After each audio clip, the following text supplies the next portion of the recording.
Hey guys, just wanted to take you through, up in the attic, through some of the new gear and different gear that I've got now since last August when I filmed that last video. So the video before was me in the bank holiday, going out and just testing out some of the gear that I still had that had been floating around. I've lost quite a bit of my gear over the years, and some of it has gotten waylaid and lost and replaced with other stuff, and I just needed to test it out and see really what I had and what I needed. That was the whole point of that overnighter, and it worked really well because it went alright, but it didn't go brilliantly, which was perfect because it meant that I learned a lot, and I knew what I needed to change. So one of the first things that I learned was, or what I already knew, was that I needed to switch out some of my camp cook gear. So as you'll see in the video before, this is just a standard old camping gas. This is actually my grandfather's, passed on down through the years. So it's an old-fashioned camping gas propane stove. Nothing fancy, clear blue flame, but it does not fold down at all. This is basically all you can do is fold the legs down flat, and that's as good as you get. So effectively this is just part of the cooking system, and takes up all of this space, which is less than ideal. So over the tail end of last summer, and then over the winter as well, I've been playing around with two different kind of stoves. I'm looking at this time going to do a solo overnight on Dartmoor, and staying close near to where some woods are, so I'll have access to twigs. And so for that I've got two different stove options. The first one is this barrel type twig stove. I've had this one for a few years now, and used it on and off. I didn't take it to Dartmoor with me last time. You can see just the level of rust on this one. It's been down on the beach a good few times. So I didn't take this one down to Dartmoor because where I was going on the moors didn't actually have access to any wood. So it would have been pointless. That's what I'm changing about it this time. Ooh, that's a lovely noise. Great thing about this particular twig stove is that when packed down, it will fit inside of the cook pot, which we'll come back to later. It's a very efficient little piece of kit. It's a Lixada. This is straight off Amazon. It's pretty much a Chinese rip-off, I believe, of the sort of the Bush Buddy standard gas fire wood stove. Okay, a lovely little piece of kit. Basically, you burn wood inside of it. It heats up air in the chambers around the outside, and that air comes up and out of these valves at the top. Okay, out of these outlets, mixes with the wood gases from the burning wood, and then any unburnt fuel then burns as it comes out the top. And you quite simply just take your pot and you pop it on top. It couldn't really be simpler. All you need, when it comes to Dartmoor, the only difference is this needs to be up on a rock. You are allowed to have fires, but they have to be within controlled stoves, and you cannot damage the environment, so it's got to be inside one of these. The other option I've got on the wood stove front, and this is another Lixada. This one is a titanium firebox. I won't put it together completely to show you. You get the gist already, probably just by looking at it. It's quite a big boy. I bought this one for family trips to the beach and so forth. I needed something that could do a little bit more heavy-duty cooking. It's extremely lightweight. It's titanium. Goes together very easily. It's just a few slot joints to put it together. Nothing fancy about it. But the benefit of this is that it can double quite nicely as a sort of fireplace, campfire, when you're finished cooking. So you can continue into the evening with a nice fire. Whereas the twig stove tends to get clogged quite quickly. It'll only run for about 10 to 15 minutes before the actual ash area at the bottom becomes clogged. One of the other issues I had on the moors last time, when I had to use my sit pad to solve the problem, was a windbreak. So to solve that problem, and again, some of these purchases are brand new and some of these I've had now for a few months, I just got a standard, quite straightforward. It's just a, I'm not sure if it's aluminium or stainless steel. It's just a simple windbreak. You can take it, wrap it around your fire. It allows air to pass underneath, but it just keeps the wind from attacking your stove, and more importantly, taking the heat away before it gets onto the pan. one thing is going to be limiting on Dartmoor, and that's going to be the amount of fuel that's available. So it's going to be a case of making the most of that. And wind is always a factor on Dartmoor. Usually you're expecting to see 20 plus mile an hour winds most of the time, quite persistently. So that's the stove situation. I'll move straight onto the pot. So last time out, all I had literally was just this little kidney bean little cup to go on top of the stove to cook my dinner in. It got burnt on the bottom. It's not really designed for cooking in. It's really just designed for boiling and drinking hot drinks out of. Very good for what it is. It's hard stainless steel, but it's also heavy, and it's not very versatile. So to replace that, this is sort of step one, as it were.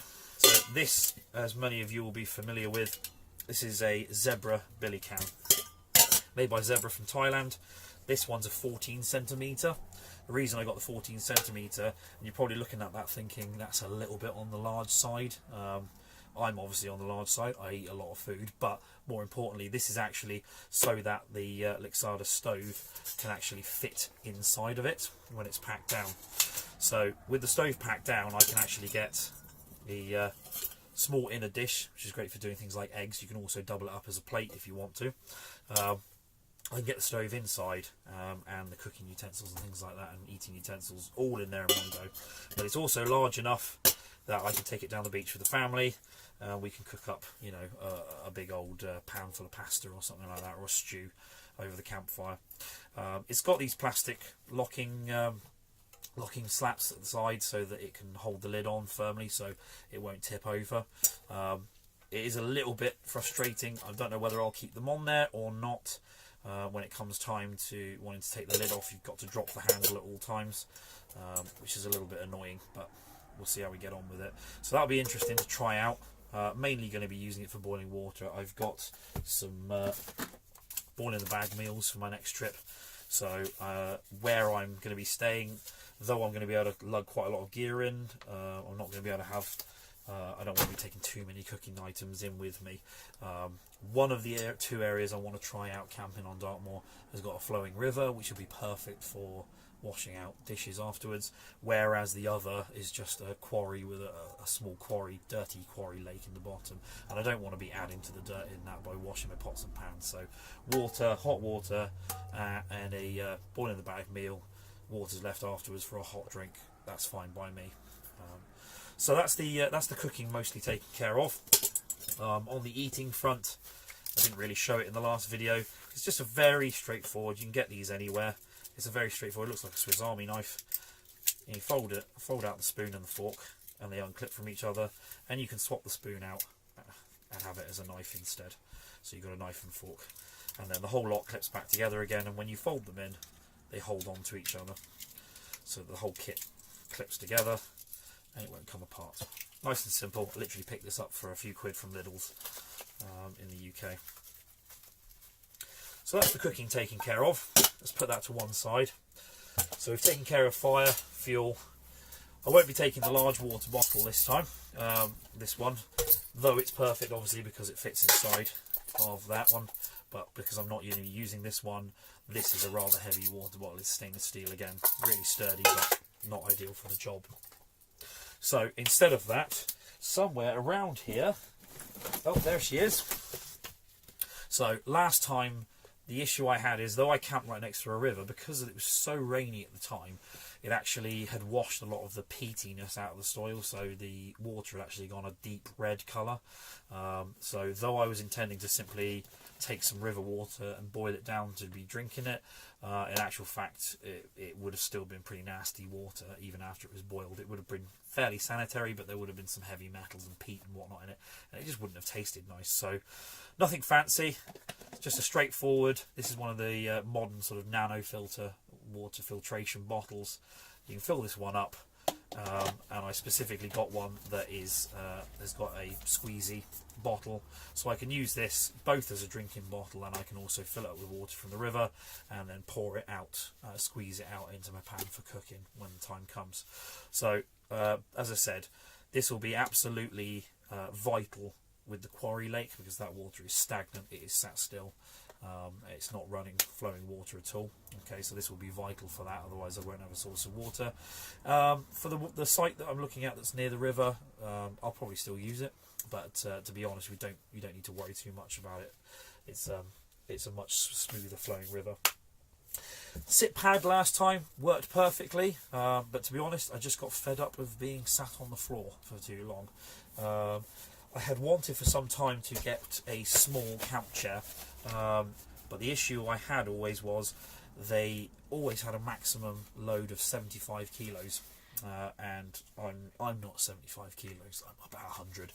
So I was really glad to see. I found this about 3 or 4 months ago on Amazon. This is a sort of a heavy duty version. Obviously there's compromises. It's heavier.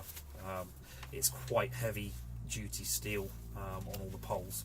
I haven't had a chance to try it out yet, hence why it's still got elastic bands and so forth on it.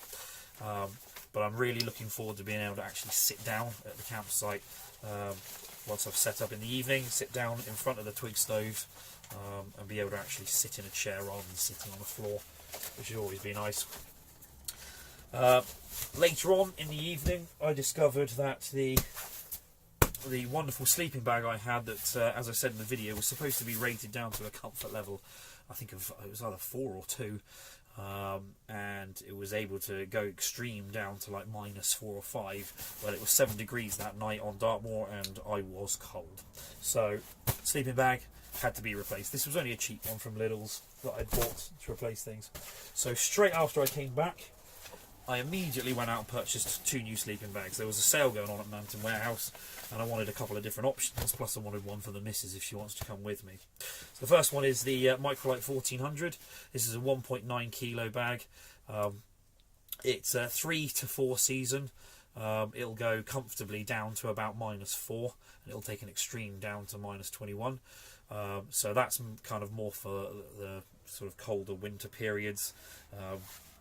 Then the Summit 250, a slightly lighter bag, 1.6 kilos. Again, it is a 3 to 4 season, but its comfort temperature is only down to -1, so it's for slightly warmer sort of autumnal periods.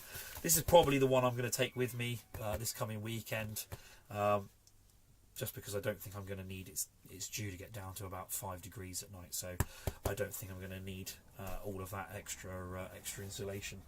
So I'm really looking forward to trying both of these out. Hopefully I'll have a much better night's sleep than I had before. The roll mat is no different. This is the one I took with me last year, and it's the one I'll be taking this year. It's an ultralight Mountain Warehouse one. It does actually pack a lot smaller than that. I just haven't really got around to rolling it up tightly. New addition. So last time I had this pillow. I've had this one for years. This one's a Life Venture one. Just a simple stuffed pillow that you stuff down into a stuff sack and squeeze down and shrink. Really soft, really comfy.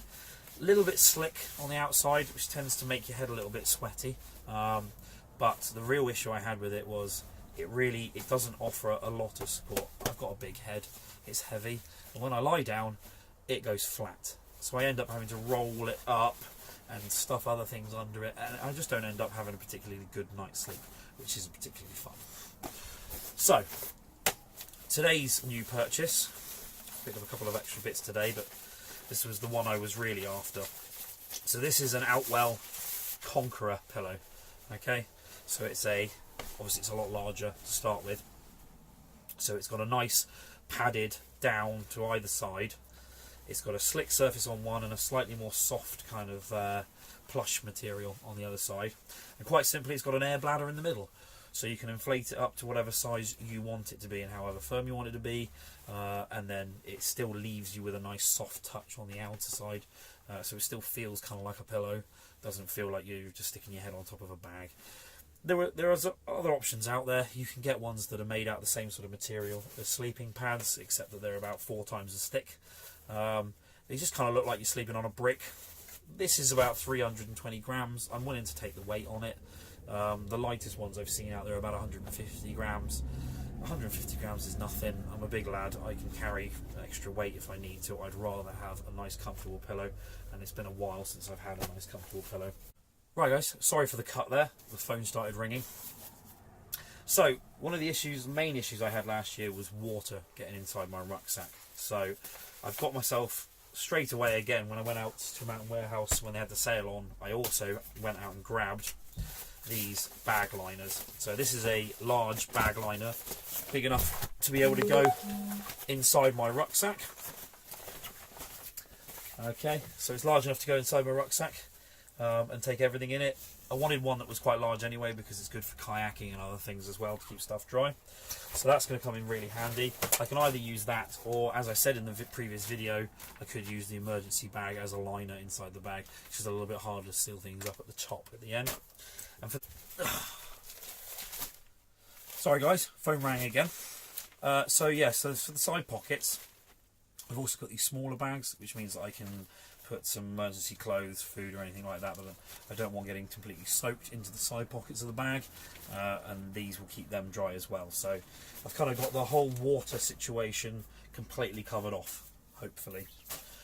One addition I found out in the garage the other day, which I'd even forgotten I had, is these waterproof Trek Mates.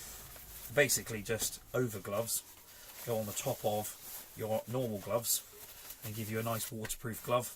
Okay, they pack down nice and small, so I can take my normal gloves, old-fashioned work gloves that I just use when I'm around the camp, and I can put them on, put these over the top, and I'm waterproof.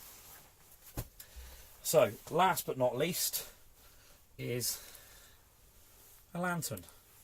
I just purely wanted one. We've got a holiday coming up soon as a family, and I wanted to have a lantern for that, and so I used that as an excuse to go and get myself a Feuerhand German lantern. Old-fashioned, runs on lantern fuel, very reliable, and will be a really nice addition to a camp on Dartmoor. I'm not too concerned about weight. I'm going to be camping quite close to where the roads are, so I'm not going to have to lug my gear very far, and this will be a nice addition on the end of a pole. Cut a pole down from the woods and pop that one on the end, and it'll add a nice ambient light to the environment. So I'm really looking forward to that. I took my knife last time just in case I needed it, but I knew I wasn't going to be anywhere near any woods. This time I'm going near the woods, so I will also have my Silky Gomboin pruning saw with me as well, folding saw to go with me. I won't be taking an axe purely because I don't have a decent axe at the moment. It's something I need to get. So I think that pretty much covers everything. I picked myself up a new waterproof map for Dartmoor. These things are great. They're just a standard map, but they've been pre-laminated, so you don't have to worry about them getting wet, and you can draw all over them with pens and things and then wash it off later. Other than that, all the gear is going to stay the same. So next video you'll see will be me on Dartmoor trying out a couple of different camping spots, and I will be mixing and matching some of this gear and trying it out to see how it works, how it performs, and see what the next steps need to be after this. So thanks for watching, and I'll catch you later. You don't need to put